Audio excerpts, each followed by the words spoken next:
काल शेतातून जेवून मस्त एन्जॉय करून तर आलो, पण बाकीची जी कामं राहिलेली ते करण्याचा काही स्टॅमिना नव्हता, म्हणून आज ते कामं करण्यासाठी आम्ही शेतात चाललेलो. जाताना मी गाडी चालवलेली, पण खूप दिवस झालं प्रॅक्टिस नव्हती, त्यामुळे जरा असं जड जात होतं गाडी चालवायला. पण काही नाही, मी खूप छान चालवली. आणि ज्या कामासाठी शेतात आलेलो ते काम तर झालं. घरी जाऊन मग मी गुलाबजाम केले, ते मुरायला ठेवले थोडा वेळ. आणि आम्ही संध्याकाळच्या टायमिंगला गेलेलो जोमकाई देवीच्या दर्शनासाठी.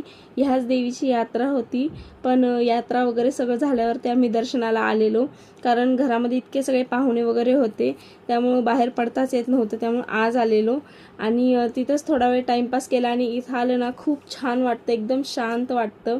आणि हे सगळे खेळणी वगैरे ना तिथं नवीन झालेले होते, त्याच्यावरतीच आम्ही थोडासा एन्जॉय केला. अवधूतनं सुद्धा खूप छान एन्जॉय केला. आणि आम्हाला ना वाटलंच नव्हतं की अवधूत गावाकडे इतका छान आणि शांत राहील, पण ना तो खूप छान राहिला. सगळ्यांसोबत तो ना एकदम मिळून मिसळून राहायचा, एकदम चिडचिड अजिबात नव्हता करत, तो व्यवस्थित राहिला. दर्शन वगैरे झालं आणि मग आम्ही निघालो घराकडे येण्यासाठी. आणि उद्या सकाळी आम्हाला निघायचं आहे छत्रपती संभाजीनगरला जाण्यासाठी. जाताना मध्ये 1-2 स्टॉप होणारच आहेत, एक दिदींकडे आणि एक माझ्या माहेरी. तसं तर ते मी व्हिडिओमध्ये तुम्हाला दाखवेनच, पण बघू आता प्लॅन कसा केला आहे तसं सगळं होतं का. त्यांचे फोन कॉल्स कंटिन्यू चालू होते, आणि त्यामुळेच आम्हाला लवकरात लवकर छत्रपती संभाजीनगरला जायचं होतं, कारण ह्यांचे टूर वगैरे त्याचं प्लॅनिंग सगळं चालूच होतं. आणि पॅकिंग वगैरे तर मी सगळी केलेली. बघू आता